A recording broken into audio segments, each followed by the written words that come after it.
రాష్ట్ర వ్యాప్తంగా రేషన్ డీలర్ల ద్వారానే వృద్ధులు, దివ్యాంగులకు వారి ఇంటి వద్దనే రేషన్ పంపిణీ చేసే కార్యక్రమాన్ని ఈరోజు రాష్ట్ర వ్యాప్తంగా ప్రారంభించారు. మంగళగిరి, తాడేపల్లి, దుగ్గిరాల మండలం ప్రాంతాల్లో కూడా ఈ రోజు నుంచే స్వయంగా రేషన్ డీలర్లే వృద్ధులు, దివ్యాంగులు ఇంటికి వెళ్ళి వేలి ముద్దలు సేకరించి మరీ రేషన్ పంపిణీ చేశారు. ఈ యొక్క పంపిణీ కార్యక్రమం అటువంటిది ఈ నెలాఖరు వరకు కొనసాగుతుందని అధికారులు తెలియజేశారు.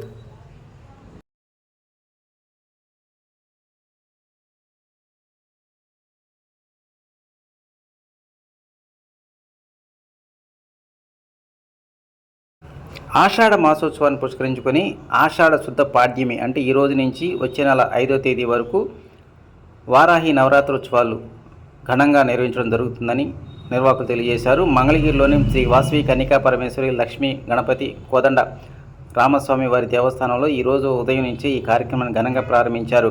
ముందుగా గణపతి పూజ, దీక్షాధారణ, కలశ స్థాపన, అమ్మవారికి ప్రతిబంధకమైనటువంటి కుబేర కుంకుమతో అష్టోత్తర శతనామ అర్చన, నీరాజనం, మంత్రపుష్పాలు ఘనంగా నిర్వహించారు.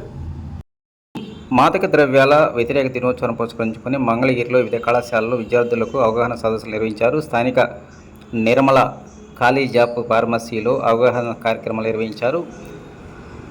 మత్తుకోరల్లో చిక్కుకున్నటువంటి విద్యార్థి యొక్క జీవితాలు చిత్తుగా మారే అవకాశాలు ఉన్నాయి. తక్షణమే మత్తు పదార్థాలు దూరంగా ఉండాలని సందర్భంగా వక్తలు తెలిపారు.